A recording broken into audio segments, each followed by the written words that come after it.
سلام به یه ویدئوی آنباکسینگ دیگه با من. خیلی خوش اومدین. امروز قراره یه محصول کاربردی و پر استفاده رو با هم آنباکس کنیم.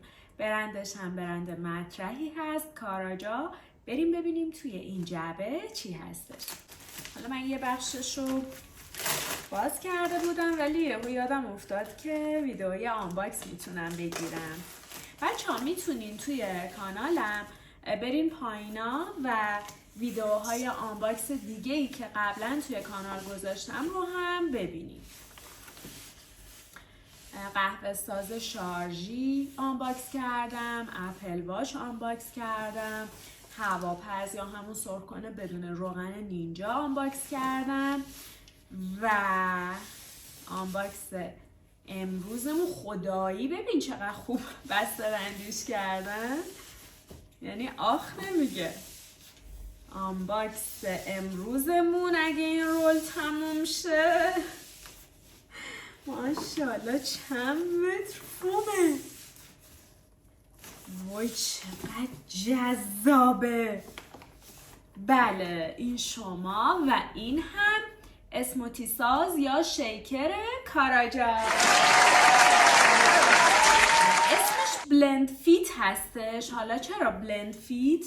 به خاطر اینکه افرادی که فیتنس کار میکنن برای درست کردن انواع شیک ها خیلی از این دستگاه ها استفاده میکنن، یعنی خیلی به کارشون میاد.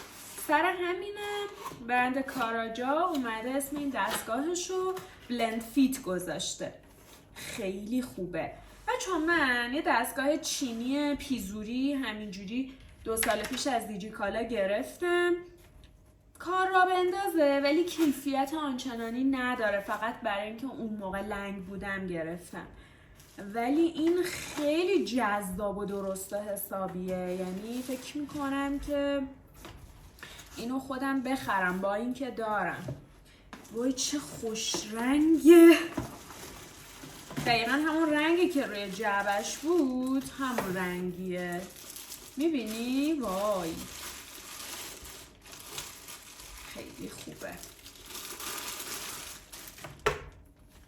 چه ستم شدیم اینها. این در واقع بگو کجاشه؟ بدنشه. دفترچه راهنما که به زبانهای ترکیه‌ای و انگلیسی، نه فقط ترکیه‌ای. آها چرا نه چرا هم به زبان ترکیه‌ایه هم به زبان انگلیسی. اگه زبان دیگه‌ای هم داشته باشه من ندیدم، نمیخوام خیلی هم وقتتون رو بگیرم. اوه خیلی خوبه وای. خب ببین اینو میبندی رو این، یعنی اول چیزی که خواستی و میریزی این تو. چه تیغه هایی داره. بعد اینو میبندی، این میره اینجا، کیپ میکنی، روشن میکنی، کارتو که کردی. خب این که میگم بلند فیت، اینو باز میکنی،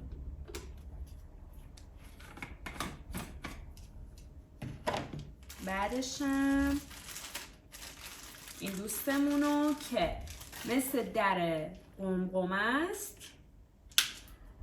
میبندی سرش و اینو با خودت میبری باشگاه، دوچرخه سواری، پیاده روی، هر جایی که خواستی. بعد از اینکه حالا ورزشت تموم شد یا حین ورزشت، اون شیکی که درست کرده بودی و از اینجا میل میکنی. خیلی چیز جذابیه، واقعا خوشم اومد. توی ویدئوی بعدی تست این دستگاه رو براتون میذارم. مطمئنم چیز خفنیه. من این کارم و با شیکرهای مختلفی کار کردم، مطمئنم که چیز خیلی خوبیه. خلاصه که یادتون نره کانال رو سابسکرایب کنید که ویدیوهای بعدی رو از دست ندید. تا ویدیوی بعدی و تست این محصول، خداحافظ.